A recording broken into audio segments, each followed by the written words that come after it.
গাজীপুরের শ্রীপুরে ঘর তালাবদ্ধ করে পেট্রোল ঢেলে স্ত্রীকে পুড়িয়ে হত্যা করেছে এক ঘাতক স্বামী।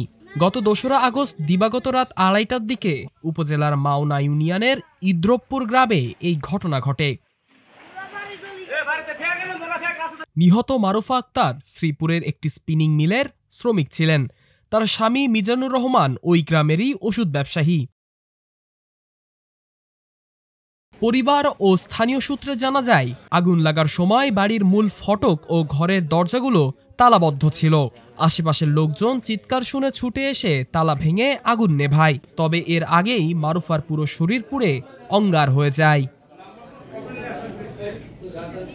নিহতের ছোট বোন নাজমা আক্তার জানান, আগুন লাগার সময় ঘরের ২ দরজা ও মূল ফটক তালা দিয়ে বন্ধ ছিল। স্থানীয়রা তালা ভেঙে আগুন নিয়ন্ত্রণে আনে। মেন গেট তালা মারা থুইয়া আচ্ছা কোন দিন ধরে করতে পারি না, ঠিক আছে, ঘরের ভিতরে পাঁচটা পায়না করে পড়ছে পায়না সব কিছু করে। আবার আজকে রাতের ২:৩০ বাজে আমি দেখতেছি সবাই ডাহাড়ি করতেছে, ডাহাড়ির পরে বাড়াইছি, বাড়িয়ে দিই রুমে আগুন দেওয়া। মেন গেট বাড়াইয়া মেন গেট ভাঙছি, ভাঙার পরে তারপরে আমি রুমের ভিতরে ঢুকছি, ঢুকিয়ে দিই, তারপরে এই রুমে তালা মারা, এই রুমে তালা মারা, তার পানি দিয়ে নিবাইছি, নিবানোর পরে দিয়ে লাশ ভিতরে শুয়ে রয়েছি। হ্যাঁ মারছে, মাইরা তারপরে হ্যাঁ চলে গেছে তালা নিয়ে, ঘরে চাবি নিয়ে তালা দিয়া থুইয়া।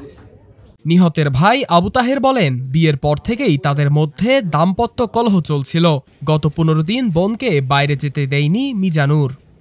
যারা দোকানে সিকিউরিটি ছিল তারা আশা বাইঙ্গা দেখে যে ঘরের ভিতরে আমার বোনের মায়েরা শোয়ে রাখছে, এবং শোয়ে রাখছে এভাবে যেভাবে মুক্ত সাধারণ মানুষ শুয়ে থাকে, এবং যদি জীবিত থাকতো সে অবশ্যই লড়াচড়া করতো। হ্যাঁ, উপর করে শোয়ে রাখছে, মায়েরা শোয়া, তারপর ঘরের ভিতরে আগুন দিয়ে ওই তালা মায়েরা চলে গেছে ওর স্বামী মিজানে।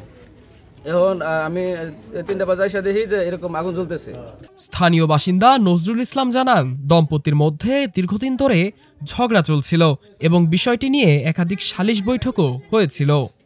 ঘটনা হচ্ছে তার জামাই বউয়ের মধ্যে ইয়ে হয়েছে, ৩০ দিনে ঝগড়াবাতি হয়, ফেসাদ হয়। কালকা রাত্রে ২:৩০টার সময় আমি জানি যে ওনার মারা লেছে। এদিকে শ্রীপুর থানা পুলিশ জানিয়েছে, এটি পূর্ব পরিকল্পিত হত্যাকাণ্ড বলে ধারণা করা হচ্ছে। সিআইডির ক্রাইম সিন ইউনিট আলামত সংগ্রহ করেছে। পলাতক স্বামীকে গ্রেপ্তারের চেষ্টা চলছে।